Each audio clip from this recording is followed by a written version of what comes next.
Obrigada, Sr. Presidente. Eu queria, em primeiro lugar, cumprimentar a Sra. Eurodeputada Ana Gomes e agradecer-lhes por estar aqui connosco esta tarde, até porque eu acho particularmente importante, uma vez que este tema das aquisições militares, que nós sabemos que lhe é caro, e a mim, enquanto deputada do CDS, tornou-se também um tema que me é caro, até porque sobre ele tive que me debruçar e por várias vezes. Tem sido um tema que desde o início tem sido eivado de meias palavras, de insinuações, em muitos casos até de acusações e difamações. E, portanto, para nós, para o CDS, esta comissão de inquérito é uma excelente ocasião, e esta audição em particular, para deixarmos tudo muito claro e pormos tudo em pratos limpos. Até porque as comissões de inquérito têm uma enorme vantagem, é que tratam de factos e tratam de provas e não de opiniões.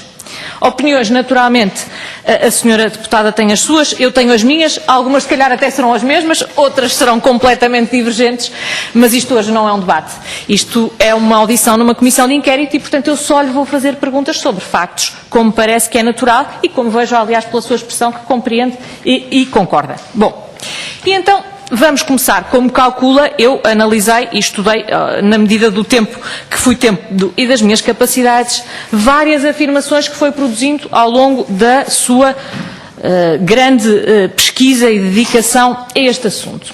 Eu começava por lhe perguntar uma primeira frase que encontrei, até começando cronologicamente pela que encontrei mais distante no tempo, uma frase do seu blog Causa Nossa, de 23/4/2008, sobre o título Paulo Portas, a impunidade não pode continuar, 4, e diz assim: também foi a incúria, no mínimo, de Paulo Portas, à frente do Ministério da Defesa, que explica como é que foi assinado um contrato de 450 milhões com a Augusta Westland para a aquisição de uma frota de 12 helicópteros EH-101.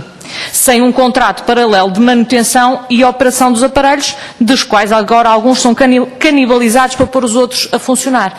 Eu gostava de lhe perguntar se mantém ou se quer corrigir esta afirmação que fez. Sra. Eurodeputada. Muito obrigada, Sr. Presidente.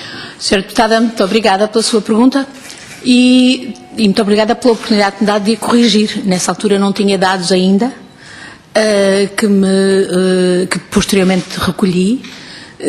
Que quanto à factualidade é um facto, esta Comissão tem estado a tratar disso, de todas as insuficiências e as deficiências e as eventuais problemas relacionados com a compra dos EH-101, mas isso de facto não pertence ao tempo do Dr. Paulo Portas. Isso foi-me dito na altura por uma fonte militar, mas mais tarde eu vim a apurar que de facto não era uma responsabilidade do Ministro Paulo Portas. Obrigado, Sra. Eurodeputada. Sra. Deputada. Muito obrigada. De facto, a responsabilidade neste caso é do Ministro Rui Pena. E este post, digamos assim, terminava com uma expressão que dizia: agora a resposta está aí, nos aviões parados e avariados, mas avariadas não estarão provavelmente as continhas bancárias de alguns senhores envolvidos no negócio. Estes senhores, suponho eu, são da Augusta Westland, mas já não é o Dr. Paulo Portas, é o Dr. Rui Pena, é a continha bancária dele. É com certeza necessário apurar, mas eu estava, possivelmente, nessa altura já estava a interessar-me pelo caso dos submarinos. E naturalmente que, isso certamente explica porque eu fiz também a associação ao Dr. Paulo Portas. E a referência às continhas, certamente tem a ver com outras aquisições que foram feitas no tempo em que o Dr. Paulo Portas foi Ministro da Defesa e é que espero termos a oportunidade também de discutir os factos. Já percebi também que no Partido Socialista, quando se erra, não é habitual pedir desculpa, tanto mais que a senhora deputada errou aqui manifestamente numa acusação que fez de um facto que manifestamente não aconteceu e também não nos consta que algum dia tenha pedido desculpa. Mas bom, passemos então... Se me dá licença, senhora deputada, não tenho qualquer dificuldade em pedir desculpa porque já disse que errei. Eu ouvi com muita atenção esta nossa tarde de trabalho, creio aliás que foi produtiva.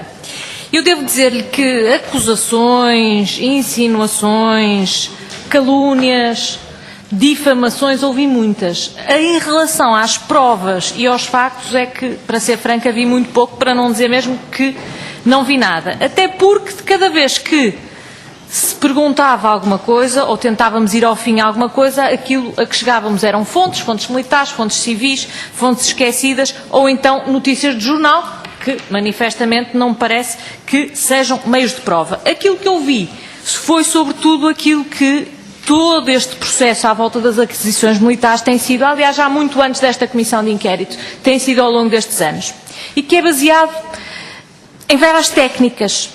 Primeira, e não quero de maneira nenhuma ser deselegante, mas as coisas são aquilo que são. A primeira tem a ver com mentiras.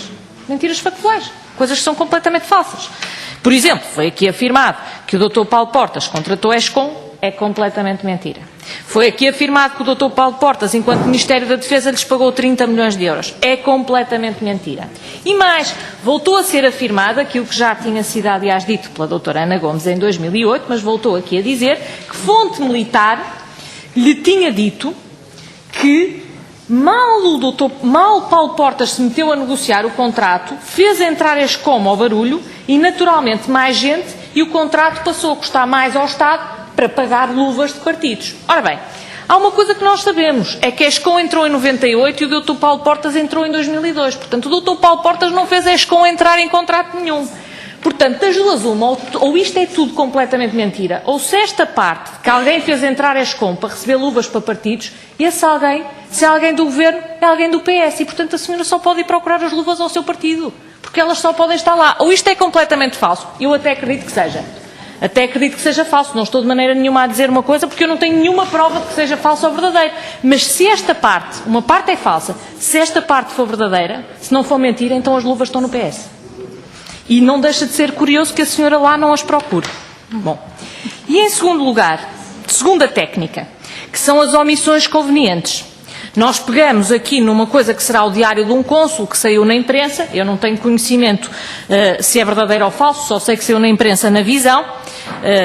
Também, com franqueza, merece-me pouca credibilidade, porque este cônsul foi condenado, tanto quanto sei, por ser corrupto. Portanto, o que ele diz merece muito pouca credibilidade. Mas, em todo caso, sempre se diz. Ele fala no Dr. Paulo Portas. Isto é muito suspeito. E fala também no Dr. Durão Barroso. É muito suspeito.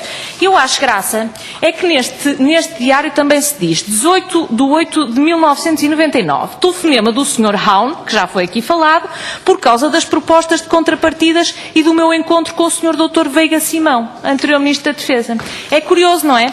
Quando os mencionados são do CDS ou do PSD, fala-se muito neles. Quando são do PS, nunca se fala e mete-se assim por baixo dos papéis e faz-se de conta que não se passa nada. Eu acho que isto não tem credibilidade nenhuma. O Dr. Veiga Simão já não está cá para se defender, eu não estou a acusá-lo de nada. Acho que isto não tem um pingo de credibilidade. Mas pense bem, senhora deputada, se eu aplicasse aqui a sua lógica, eu estava neste momento a caluniar e a difamar o Dr. Veiga Simão. Bom, terceira tática, 2 pesos e 2 medidas, que é assim, seria péssima ideia, mas também é péssima ideia, digo eu, caluniar qualquer pessoa, não é só o Dr. Veiga Simão, teremos todos o direito ao nosso bom nome. Terceira técnica, que é 2 pesos e 2 medidas, que foi o Dr. Paulo Portas. As cláusulas de indemnização por incumprimento, sobretudo por incumprimento nas contrapartidas, são inaceitáveis. Já chegamos à conclusão que elas, na realidade, foram negociadas por responsáveis do PS, que até assinaram com os concorrentes termos de contrapartidas e mais, até assinaram listas de contrapartidas. E, bom, agora foi preciso corrigir. Como, aliás, o recurso a tribunais arbitrais, foi preciso corrigir. A culpa é do Dr. Paulo Portas porque ele não corrigiu. Ou seja, em relação aos autores daquilo que está mal, a senhora eurodeputada, são seus camaradas, dá-lhes pancadas nas costas, candidatam-se juntos ao Parlamento Europeu, enfim, é uma festa. Em relação ao Dr. Paulo Portas, é um culpado, é um malvado porque não corrigiu o que eles tinham feito, tinha a obrigação de ter corrigido. Convenhamos que a lógica não será exatamente a mesma, é um bocadinho estranho. Mas também em relação, por exemplo, àquilo que são a promiscuidade ululante entre grupos GES, ESCOM, consultora do concorrente alemão, e BES, financiador do Estado. Financiador do Estado, aliás, escolhido em concurso. Mas, em todo caso, promiscuidade ululante. Bom, já quando estavam os principais bancos e o Estado juntos numa sociedade veícula para fazer uma locação, um leasing, e, aliás, com taxas de juros bastante superiores às que foram conhecidas, isso já não é promiscuidade ululante entre o Governo e o setor financeiro e os bancos. Aí já não há promiscuidade nenhuma. E outras coisas mais recentes que se passaram. Eu posso me lembrar, assim, citando de cor, por exemplo, uma PPP para a construção da autoestrada da Beira Alta e da Beira Litoral. PPP, Estado e a Ascendi. A Ascendi é, também ela, do BES e do Grupo Motengil. Quem é que vai financiar esta PPP? É o Banco Espírito Santo. Pergunto eu, já não há promiscuidade ululante? Com o engenheiro Sócrates já não há promiscuidade ululante. O banco é o mesmo, a lógica é a mesma, mas num lado há promiscuidade ululante e no outro não há promiscuidade nenhuma, nem há necessidade nenhuma de investigar.